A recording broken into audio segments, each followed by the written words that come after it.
Salut à toi, j'espère que tu vas bien. Aujourd'hui, j'ai décidé de te partager un article que j'ai écrit déjà il y a une couple d'années qui s'intitule « Voir différemment et faire autrement ». Ça, c'est un des mottos de vie dont je me sers. Puis c'est aussi une façon que j'offre aux gens que je rencontre en accompagnement. Souvent, quand il y a des situations répétitives, on se dit comment ça se fait que ça m'arrive tout le temps, puis que ça revient tout le temps, puis on attribue ça à l'extérieur. Comment ça se fait que ce même genre de personne-là se présente à moi encore une fois?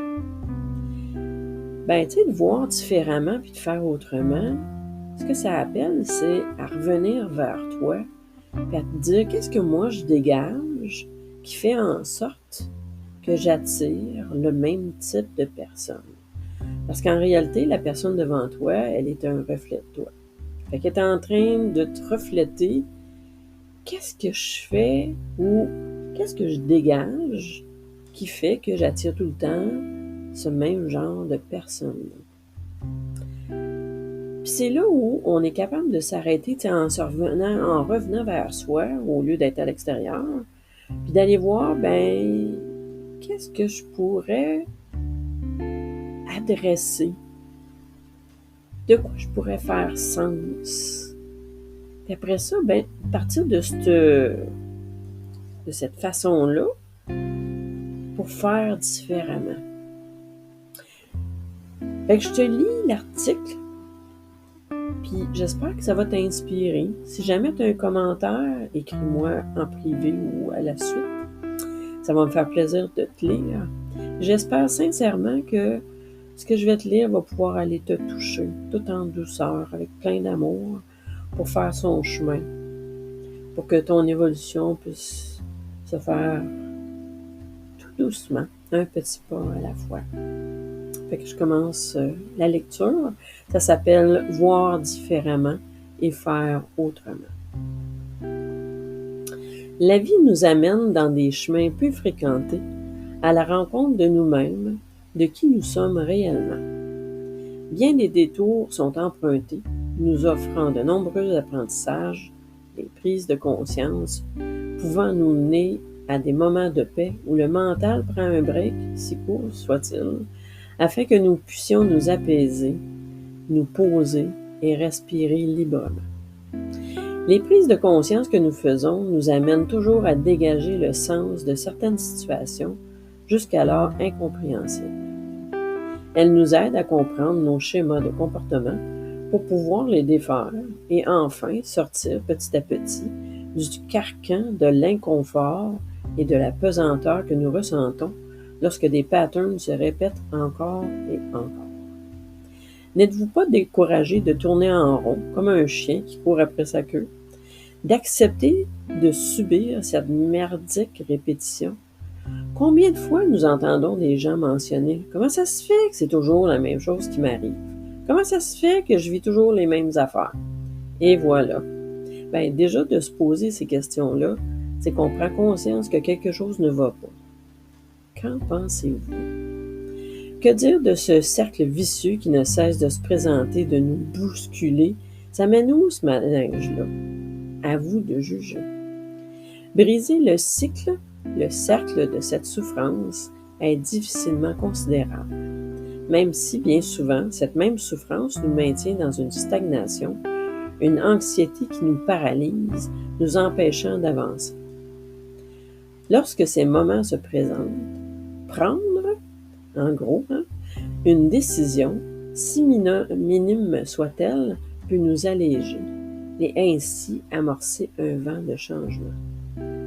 Il s'agit bien souvent, entre autres choses, de retirer de notre vocabulaire l'expression « essayer » et de la remplacer par le verbe « choisir » ou « décider ». Ce geste simple, quoique très significatif, nous propulsera vers l'avant et nous poussera à nous activer. C'est un peu comme amorcer l'effet domino d'un coup de pouce, ce moment où tout s'enclenche. Ainsi apparaîtra une brèche de lumière, émergeant de ce marasme, laissant entrevoir un chemin où nous pourrons respirer avec légèreté, parce que nous aurons compris que la souffrance que nous traînons, bien souvent par habitude ou par croyance, pourrait se dissiper ou encore mieux, disparaître. Cette paix du cœur, c'est nous-mêmes qui nous l'offrons quand nous décidons consciemment de prendre en charge notre propre vie, d'en devenir responsable et de croire en soi. Il s'agit d'avoir la foi que nous serons guidés vers une paix intérieure, un bien-être qui ne se trouve nulle part ailleurs qu'en soi-même. Vous voulez en savoir plus? Vous vous sentez coincé dans votre vie? Vous avez des questions? Ou vous avez le goût de faire des compréhensions et d'avancer dans votre cheminement afin que la vie soit plus légère et enfin retrouver la joie et la paix dans votre cœur? Bien, contactez-moi et nous pourrons prendre le temps de faire un bout de chemin ensemble afin de continuer notre évolution et à être de plus en plus en paix dans votre vie. Puis moi, je dis tout le temps à la fin de mes textes, au plaisir de partager des moments d'évolution ensemble. Parce qu'en réalité, quand on est des gens qui partageons des moments d'évolution, ben, il y a tout le temps cette circulation-là d'énergie qui se fait. Tu sais, je donne, tu reçois, puis je reçois, tu donnes. Mais en réalité, c'est que je me permets de donner et de recevoir. Et la personne avec qui je partage ce moment d'évolution-là fait la même chose. Se permet de recevoir et de donner. C'est certain que ce courant-là d'amour, si on fait juste donner, on s'étiole, on s'épuise. Et puis si on fait juste recevoir, ben, on se met tout le temps dans une position d'attente de l'autre, comme si l'autre avait le pouvoir d'avoir notre vie dans leurs mains. Fait que c'est certain que de voir autrement, puis de faire différemment, ça appelle simplement à prendre conscience de qu'est-ce qui nous habite. De faire en sorte de réaliser que l'extérieur, c'est juste un reflet. Mais que, en étant tout le temps à l'extérieur de soi, on ne prend pas le temps de prendre soin de soi. Puis d'aller voir vraiment au plus profond de nous, qu'est-ce qui nous habite. Qu'est-ce qu'on peut prendre conscience, puis qu'est-ce qu'on pourrait peut-être faire différemment pour s'alléger soi, pour avoir plus de paix dans notre vie, pour être plus dans l'amour de nous. Fait que je t'envoie tout ça avec plein d'amour. Je te remercie de prendre le temps de m'écouter. Puis je te dis à la prochaine.